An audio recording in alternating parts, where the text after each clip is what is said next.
आप में से जो भी लोग इस वीडियो को देख रहे हैं, आप लोग एक कमेंट करके हमें ज़रूर बताना कि आगे आपको क्या ड्रीम इलेवन से रिलेटेड अपडेट की वीडियो देखनी है। कमेंट में एक बार ज़रूर बताना। जैसे इस वीडियो में मैं आपको डिटेल्स में समझा दूंगा कि ड्रीम इलेवन पे बैन क्यों लगा है, अभी क्या हो रहा है, क्या ये बैन हट सकता है, कौन कौन सी ऐसी कंपनी है जिसने केस किया है। यानी आपको ये वीडियो देखने के बाद समझ में आ जाएगा कि जब से ये ब्लैंकेट बैन लगा है तब से लेके अब तक क्या है और उम्मीदें क्या है आगे की। देखिए, ये कोई छोटा मुद्दा नहीं है, ये एक ऐसे मुद्दे पर मैं आज की इस वीडियो में आप सबके साथ बात करूंगा जिसने करोड़ों भारतीय युवाओं को हिला करके रख दिया है।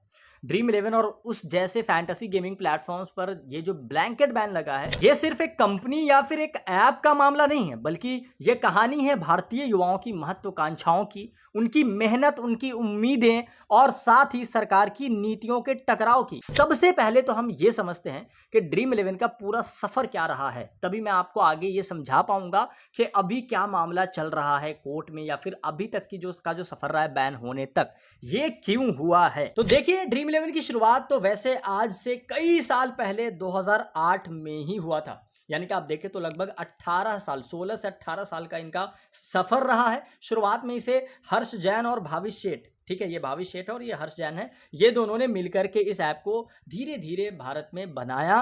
फैंटेसी क्रिकेट का दूसरा नाम बना दिया इस एप्लीकेशन को ये दोनों इंसान ने मिलकर। अब आईपीएल 2019 से लेकर 2023 तक ड्रीम इलेवन आईपीएल का ऑफिशियल स्पॉन्सर रहा है, ये आप सबको पता है। अब यहाँ आप स्क्रीन पे देख सकते हैं कि ड्रीम इलेवन ने यहाँ पर 222 करोड़ रुपए लगाए थे और उसके अलावा और भी कंपनीज जो थी वो कब से कब तक अपना पैसा इन्वेस्ट करी थी आईपीएल स्पॉन्सर पे। खैर, अब वो मेरा टॉपिक नहीं है। आज जो टॉपिक ये है कि ये जो बैन लगा है क्यों लगा है और क्या पॉसिबिलिटीज आ गई इस बैन के हटने के। यानी टोटल हर एक चीज मैं आपको ड्रीम इलेवन बैन से रिलेटेड इस वीडियो में समझाने आया हूं। देखिए, ये कंपनी का बिजनेस मॉडल बहुत सिंपल था, 2008 में शुरू हुआ था। लोग अपनी टीम बनाते और मैच खेलते और उस अगर उनका प्रेडिक्शन जो है वो सही हो जाता, कुछ भी प्रेडिक्ट किया टीम बनाने के वक्त, तो उनको पैसे जीत, वो अगर प्रेडिक्शन सही हो गया तो वो पैसे जीतते थे। ठीक है, इतना सिंपल बिजनेस मॉडल था। लेकिन असल कहानी यहां पर खत्म नहीं होती है। 2023-24 तक ड्रीम इलेवन की वैल्यूएशन $8 बिलियन की थी। कितने की थी आप देख सकते हो आपके स्क्रीन पे। 2023-24 तक मात्र $8 बिलियन की वैल्यूएशन वाली कंपनी ये बन चुकी थी।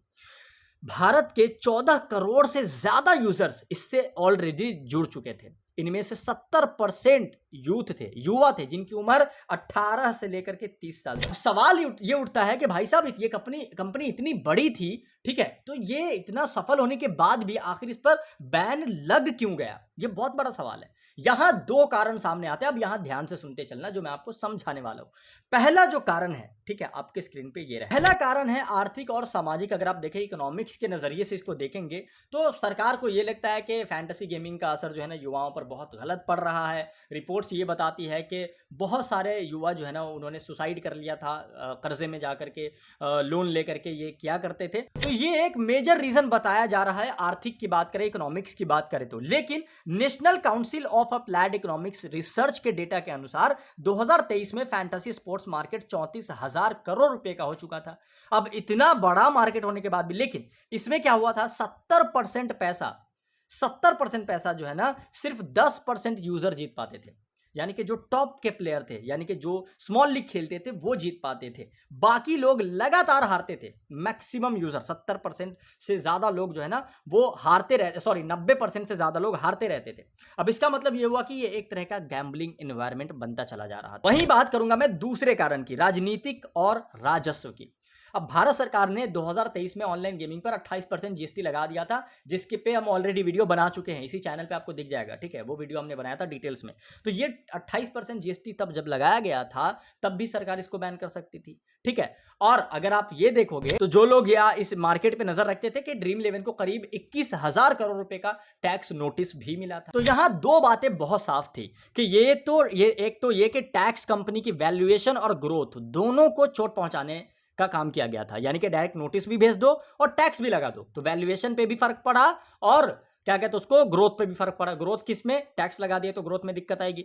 अब ड्रीम इलेवन ने इसे कोर्ट में जाकर के बाकायदा चैलेंज किया था, लेकिन सरकार अपनी जगह अड़ी रही। यहीं पे एक बहुत बड़ा डाउट क्लियर होता है, क्योंकि अब जो बात सामने आई है कि अभी जो ब्लैंकेट बैन लगा है उसके बाद ड्रीम इलेवन कोई चैलेंज करने नहीं जा रही है कोर्ट में। ड्रीम इलेवन का बयान आ चुका है, जिसपे हमारा अगला वीडियो आने वाला है कि ड्रीम इलेवन की कंपनी के फाउंडर मालिक ने क्या क्या बाज़ाब्ता कहा है। छोटी वीडियो होगी लेकिन डिटेल्स में मैं आपको उसमें बताऊंगा। अगर आप लोगों का कमेंट आया तो कि इससे रिलेटेड आपको देखना है वीडियो, तो मैं सब क्लियर करने वाला हूं। 20 25 30 मिनट की वीडियो जिसमें उसने इंग्लिश में इंटरव्यू दिया है, उसको मैं क्लैरिटी के साथ आपको समझाऊंगा। तो आप लोग कमेंट करके बताना, मैं आपको क्लियर बताऊंगा क्या क्या हुआ था, क्या क्या उन्होंने इंटरव्यू में कहा है और क्यों वो नहीं जा रहे हैं। सवाल ये उठता है कि क्या ये बैन युवाओं के लिए अच्छा है या बुरा है। तो चलिए इसके फायदे और नुकसान दोनों समझते हैं। सबसे पहले फायदे क्या है वो देख लेते हैं। फायदा यह है कि लाखों युवा, ठीक है, रोज रोज पैसे बर्बाद करने से अब बच जाएंगे, क्योंकि मैक्सिमम लोग तो हार ही रहे थे।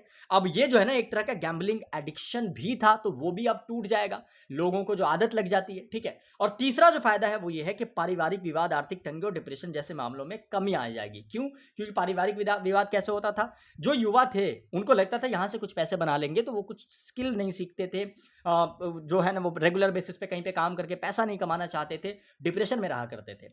ऐसे ही आगे अगला जो फायदा होगा वो ये होगा कि सरकार अब यूथ को स्किल बेस्ड अपॉर्चुनिटी पर रीडायरेक्ट कर सकती है, अगर सरकार चाहेगी तो, ठीक है। आगे नुकसान क्या हो सकता है वो देखते हैं। नुकसान ये कि लाखों युवाओं का जो पैशन फैंटेसी क्रिकेट में था वो खत्म हो गया है। बहुत सारे लोगों का घर चलता था, बहुत सारे इस लाइन में यूट्यूबर्स थे, बहुत सारे इस लाइन में इन्फ्लुएंसर थे, और बहुत सारे लोग जो फैंटेसी क्रिकेट से रियल में कमाते थे मोटा पैसा लगा करके, ठीक है, उनका अब क्या होगा वो खत्म हो जाएगा। ज्यादातर ये जो लोग थे, चाहे वो कंटेंट क्रिएटर हो या फैंटेसी एनालिस्ट हो या छोटे यूट्यूबर्स हो, वो छोटे गांव शहर से आया करते थे, ठीक है। अगला जो नुकसान ये होगा कि स्पोर्ट्स इकोसिस्टम पे तगड़ा असर पड़ा है इसका, क्योंकि फैंटेसी एप्स खेलने में लोगों को बहुत इंटरेस्ट था। यही रीजन है कि इतना जल्दी, इनफैक्ट एक बहुत बड़ा फैक्ट भी है कि डीमैट अकाउंट से भी ज्यादा ड्रीम इलेवन के अकाउंट्स थे, ठीक है। तो इतना जल्दी इतना ज्यादा एंगेजमेंट ये दर्शाता है कि इसमें लोगों का इंटरेस्ट था, रियल मैच चल रहा है और उसमें आपने अपनी टीम बनाई है, तो आप ओन करते थे उसको एक हिसाब से। अगला नुकसान हो सकता है कि भारत में टेक इनोवेशंस जो है ना उसको बहुत बड़ा झटका लगा है, क्योंकि ड्रीम इलेवन ऑलरेडी यूनिकॉर्न बन चुकी थी। Dream eleven company unicorn company थी। ये बहुत बड़ी बात होती है किसी कंपनी का यूनिकॉर्न बनना, और वो यूनिकॉर्न बनने के बाद ग्लोबल इन्वेस्टर्स को अट्रैक्ट कर रहे थे, यानी कि बाहर दुनिया में यूएसए से, यूके से या फिर और भी दिगर देशों से इन्वेस्टर्स आते थे, पैसे लगाते थे। अब इसमें क्या होगा ना, टेक इनोवेशन पे झटका लगेगा। कल को कोई नई ऐप बनेगी तो उसमें लोग ना पैसा डालने से डरेंगे, ये बड़ा नुकसान होगा, क्योंकि यार उसको लगेगा यहाँ की सरकार तो जब चाहे तब कुछ कर लेती है, समझ में आ रहा है, यानी कि कोई भी डिसीजन लेकर के आ जाती है, तो क्या पता पैसा मेरा डूबेगा, अचानक खत्म हो जाएगा। तो ये एक बहुत बड़ा नुकसान इस मामले में झेलना पड़ सकता है। अब इस पूरे मामले पर जो राजनीतिक पहलू है ना उसको भी आपको समझना जरूरी है। मैं डिटेल्स में मैंने पहले बताया है आपको कि ये वीडियो एकमात्र वीडियो होगा जिससे आप सब कुछ समझ जाएंगे कि क्यों लगा बैन, क्या हो सकता है, सब कुछ एवरीथिंग। तो मैं आपको वही समझा रहा हूं। रिपोर्ट्स की माने तो कई लोग ये कहते हैं कि सरकार को लगता है कि फैंटेसी गेमिंग कंपनियां अरबों रुपए कमा रही थी,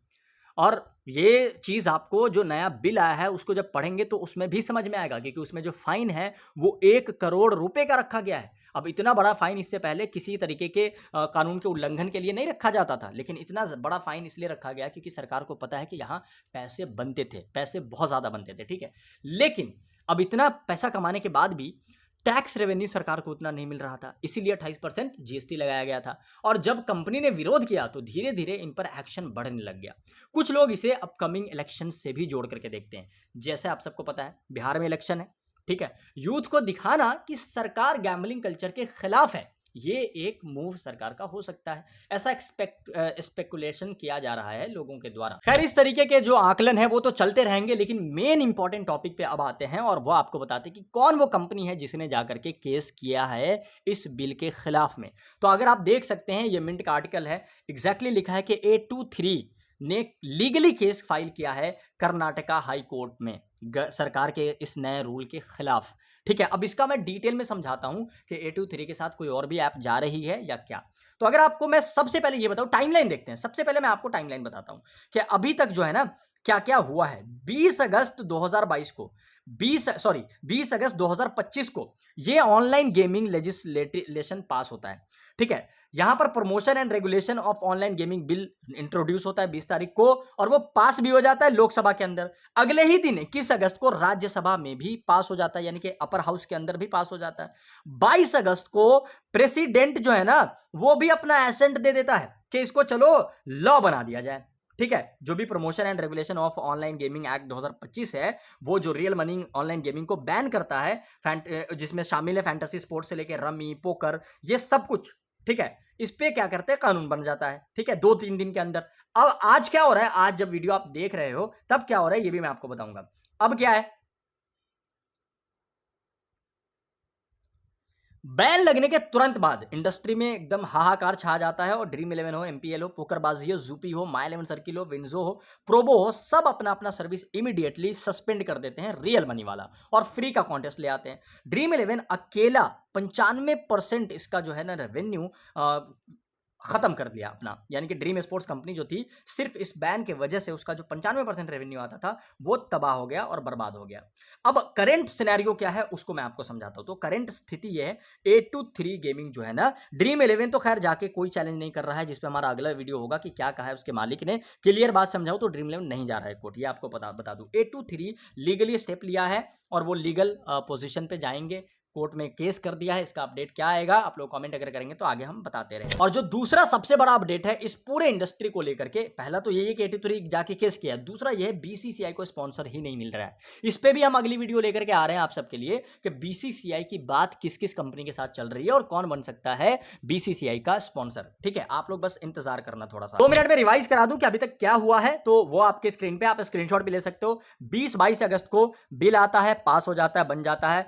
22 अगस्त को क्या होता है, ड्रीम इलेवन और अदर जो भी रियल कंपनी थी वो अपना जो ऑपरेशन है वो बंद कर देती है, ऐप बैन हो जाता है। उसके बाद 23 अगस्त की बात करें तो क्या होता है ना, टीम इंडिया के स्पॉन्सरशिप से एग्जिट ले लेती है ड्रीम इलेवन, क्योंकि उसको फिर पे करना रहेगा। अगले दिन खबर ये आती है कि ड्रीम इलेवन कोर्ट नहीं जा रहा है, कोई केस नहीं करेगा, ना ड्रीम इलेवन ना एमपीएल। 823 जो है ना वो कोर्ट में जाकर के चैलेंज करता है। आज का जो स्टेटस है वो ये है कि विड्रॉल चालू हुआ है बहुत सारे कंपनीज का, और बहुत सारी कंपनी जो है ना वो विनिंग देना बंद कर चुकी है, विनिंग नहीं शेयर कर रही है। वो सिर्फ आपका जो पैसा वॉलेट में था, आपने जो डिपॉजिट करा था, वही पैसा आपको मिलेगा। तो ये अभी तक क्या अपडेट है।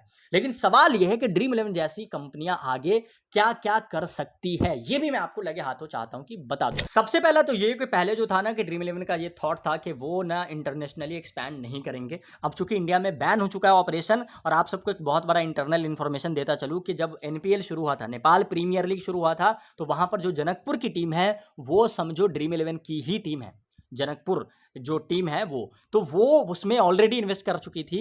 तो हो सकता है अब जो ड्रीम इलेवन जो कंपनी है वो इंटरनेशनली एक्सपेंशन की तरफ अपना रुख करे, इंटरनेशनली अपने ऐप को लॉन्च करे। अब पहले ही यूएई में यानी कि दुबई के अंदर देखोगे और या फिर अमेरिका में, तो ये अपॉर्चुनिटी ढूंढ रही थी ड्रीम इलेवन, लेकिन मिल नहीं पा रहा था। बट आप अब ये ना हाथ पैर चलाएगी, और मुझे तो लग रहा है, मेरा जो पर्सनल प्रेडिक्शन ये है कि हो सकता है सबसे पहले ड्रीम इलेवन अपना ऑपरेशन नेपाल में शुरू करे। तो अगर आप नेपाल से हैं तो आपके लिए ये अच्छा या बुरा जो भी हो, आप इसको ले सकते हैं न्यूज के तौर पे। अगला क्या है, स्किल गेमिंग में वो अपॉर्चुनिटी दिख रही है।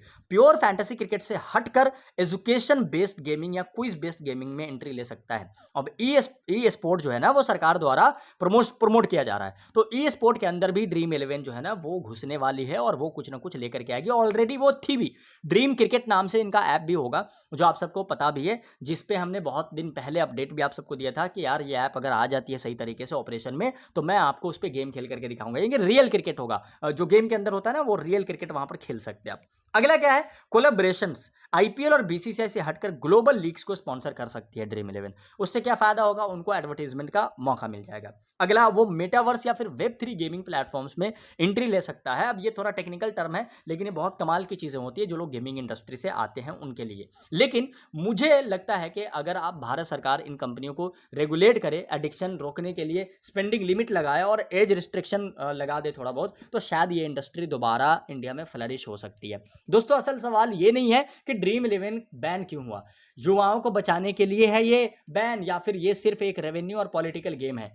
क्योंकि सच्चाई ये भी है कि जब भी कोई इंडस्ट्री भारत में पनपने लगती है और करोड़ों यूथ को जोड़ लेती है, तब उस पर या तो कंट्रोल कर लिया जाता है या फिर उसे दबा दिया जाता है। जैसे एक समय पर वॉलेट एप्लीकेशंस के साथ में क्या हुआ था, ये आप सबको पता है। पेटीएम हो या मोबीक्विक जैसी वॉलेट चलता था पहले, आप सब अगर थोड़े बहुत 27-28 साल के होंगे तो आपको पता होगा।